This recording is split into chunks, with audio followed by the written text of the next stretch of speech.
Well, first on the Breakfast Club, viewers, traffic is choking India's biggest cities. It's a fact we all know. We've all been dealing with, struggling with. Every few months, the same idea comes back into the spotlight. This time, we're talking about congestion tax. The idea is to charge vehicles to enter the most crowded parts of a city, especially during peak hours, to reduce traffic and to some extent pollution as well. Now, cities like London and Singapore already do this. The money collected there then goes back into public transport and systems run quietly in the background without slowing traffic further. But in India, this idea has never really moved beyond debate, and that's something that we're going to be discussing today. Let's talk about the reasons here as well. One big reason is choice. In many cities, buses are stretched. Metro lines still growing, last mile connectivity remains extremely patchy. For a lot of commuters, private vehicles are a compulsion, which is why road pricing feels less like a solution and more like a penalty. Absolutely, and congestion fees sparks anger quickly. The benefits will take time, but the cost is immediate, of course. That makes governments cautious. Big infrastructure projects feel safer than asking people to then pay more to use the same roads. Experts say concrete and flyovers alone haven't cracked the problem. Cities have added roads, widened lanes, they've built flyovers, yet traffic keeps bouncing back. In fact, more road space has simply made room for more cars. What would actually make sense for India then? That's something we're going to be talking about. Absolutely, and most experts would argue here that congestion pricing can only work after public transport improves, not before. And any system would need to be fully digital, clearly limited to specific zones, and transparent about where that money will go. So let's take this conversation forward to unpack what this means for India and whether or not this can become a reality. We're being joined by Geetam Tiwari, TRIP Chair Professor at the Department of Civil Engineering, IIT Delhi. Good morning, ma'am. We're also being joined by Meghna Pant, who's an author and activist, to really understand the citizens' perspective on this. Ms. Tiwari, I want to first begin with you. This is something that you've studied for years at end. With this proposal coming up once again, and it's not for the first time, it could be a BJP cooperator in the past as well, goes all the way back to 2013. We've heard congestion tax proposals being debated in cities like Mumbai. What is your analysis? Do you think this is feasible? To what extent? If not, what more can be done? You know, all the arguments that you gave earlier, the background, what has happened in other cities like London, Singapore was the very first one, but Singapore is a very different geography altogether. But London, now it is not just London and Singapore. It is London, Singapore, Stockholm, New York, Bogota. There are many cities in Latin America, in Europe, where this has been introduced. So every time when the discussion started in these cities also, similar arguments were given. That it will not work because we don't have good options. We have to invest and improve our public transport. However, what has seemed to be working is that you have to start, and you start small. Demarcate a smaller area, fix timing where it has to be implemented, and that is how London and Stockholm did. Then slowly, then system settles down. And for smaller area and for shorter time periods, for example, just peak hours, let's say 8 to 11 o'clock or something in the morning, and similarly evening peak hours, it does, initially the impact is very little, maybe just 5-10%. But slowly when the system settles down and people also start, so it's not just alternate mode. People can have an option of changing the time of travel also. And how do you do that with your office hours being fixed, for instance? And so all those, no, it is not that. See, everybody is not doing 9 to 5. That is also a myth. You look at our employment data, we do not have this kind of formal employment all the time. And there are a lot of other trips. So that is how the system has to then slowly stabilize over time. And in London also, initially 5-10 years, there were studies showing that we are investing more cost in running the system than really getting the benefits out of it. But now, over time, if you see what's happened in London also, the area is also expanded. Yeah. Initially, they started with much smaller area. And of course, this is possible because what you mentioned earlier, the proceeds from this congestion tax very clearly is invested in upgrading your public transport. And let me tell you that upgradation of public transport is much more important for buses because Right. you have to do these short trips, which is buses are very good for it. So frequency, comfort of buses, etc. And So, of so course, the revenue must be reinvested in public transport and really upping yeah. the infra there. I do see Meghna also nodding and wanting to make urgent points. So let's Right, go back to her. Meghna, in fact, I was just going to come to you. Do you think this congestion tax, when we talk about it, as is the case with any sort of policy implementation, there are going to be some teething issues. But Yes. when we talk about this particular tax, do you think it might disproportionately impact lower income commuters, as especially when public infrastructure needs further strengthening? And as Christine mentioned earlier, last mile connectivity still remains patchy. Absolutely. I think this is where the debate becomes uncomfortable, right? Because congestion taxes are not just traffic tools, they're sort of social contracts. So if they're implemented without strong public transport or last mile connectivity that you also mentioned earlier, I think they risk becoming what many Mumbaikars are already fearing. It's like a fast lane fee for the rich, right? So research globally has also long warned that congestion pricing, it can raise equity concerns by pricing out exactly what you're saying, lower income commuters, unless revenue is redistributed or public transport is strengthened. And I think the real question here is, can a congestion tax work in Mumbai? So yes, it can, but only if it's honest about what it is. That is not a traffic solution, it's actually a behavior change tool. And this is what we really need to realize, that if Mumbai wants congestion pricing, it must first guarantee three things, right? First, public transport must feel like a choice, not a compulsion. It must be reliable, clean, frequent, safe. Second, there has to be visible reinvestment. If citizens are seeing congestion tax money building, buses or footpaths and last mile connectivity, that resistance will soften. And third, it's about fairness, right? You have to have tiered pricing. There have to be exemptions. There have to be revenue rebates that can prevent this policy from becoming regressive.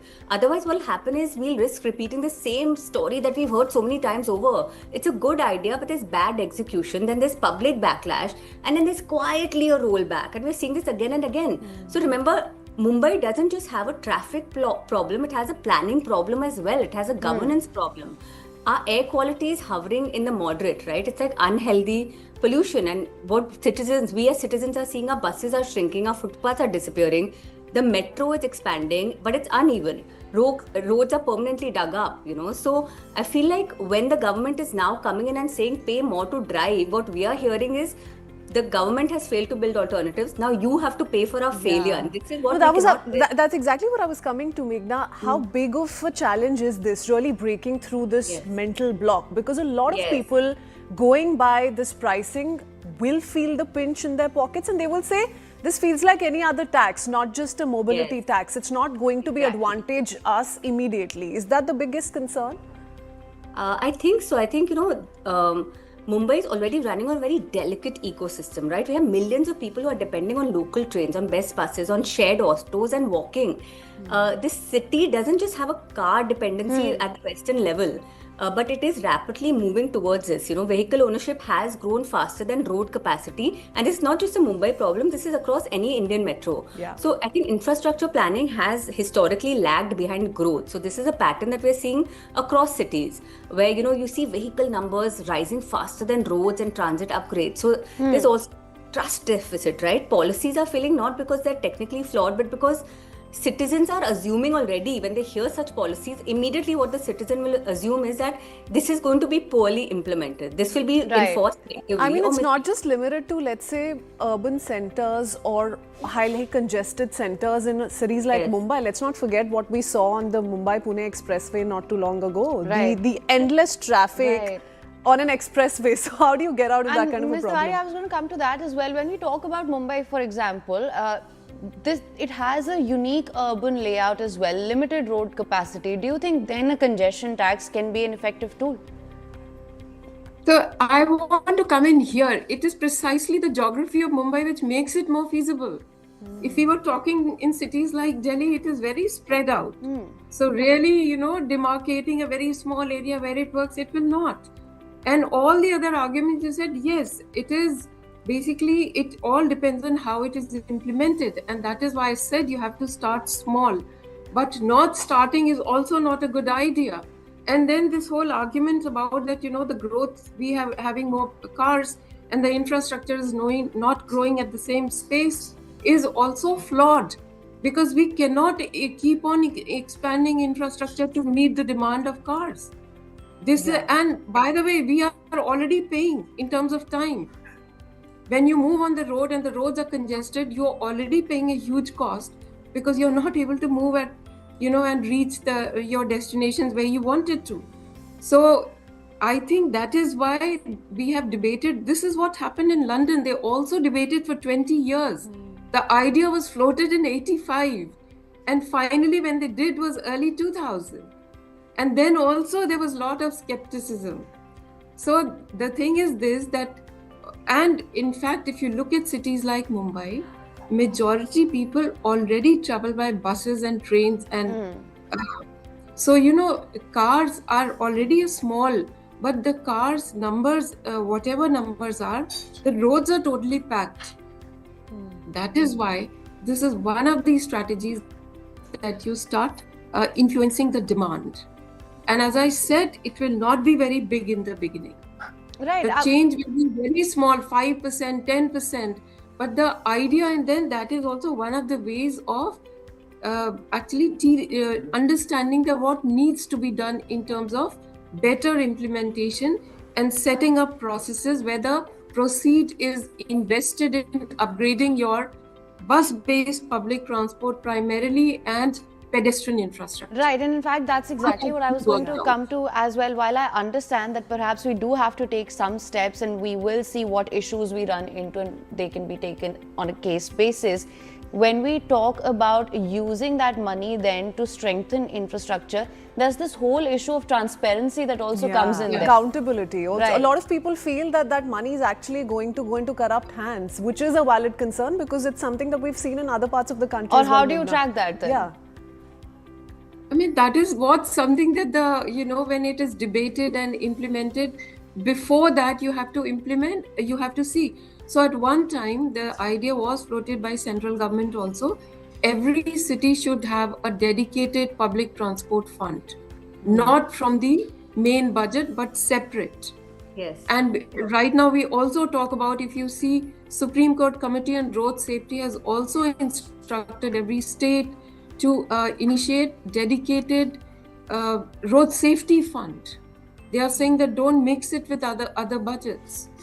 So these ideas are there and these have to be worked out in detail. How you actually do it and convince people and have these debates that, how we make it transparent. Okay. Very quickly, both Ms. Tiwari and Meghna, I want to want you to come in on this one challenge or multiple challenges, in fact, that are being spoken of. If this were indeed to become a reality, yes, we need to take baby steps. It has to be a small start, Meghna. Yeah. There are concerns like, for instance, what about the informal sector? What about over-reliance on private cars? What about all of those areas, those small businesses, shops that are possibly going to be at the receiving end of huge losses if they're not going to be easily accessible? So how do you deal with those challenges? What are your thoughts there? And I think this is the real danger, if congestion tax is implemented badly, it will not become climate policy. It's going to become a class policy. So the rich will, of course, pay and drive. The middle class will also pay, but they'll resent it. And then you've got the working class who will suffer worse because public transport, because the revenue will vanish into general budgets, right? Where is this revenue going to go? It has to be clearly articulated. And remember, Mumbai is not anti-reform. Mumbai is anti-hypocrisy. We are a city that, we stand in train doors at rush hours. We walk 2 kilometers because our autos are refusing us. We work through floods. We vote despite cynicism. So if you want congestion pricing, tell the truth. Tell citizens this is about forcing behavior change. Tell them that driving to South Mumbai will become difficult, will become expensive, will even become socially embarrassing. Tell them that cars are not the future of cities like ours, which are so dense. So promise also at the same time something radical, that more buses we'll see than flyovers, we'll see more footpaths than beautification projects, we'll see more public transport than ribbon cuttings, because I don't think Mumbai doesn't need just a congestion tax. I think it needs political courage to admit that private cars cannot be the default in a city of 20 million people, and I think that's what we really need to drive Right. home. And thank you so much for mentioning that as well, Ms. Tiwari. I believe you want to say something.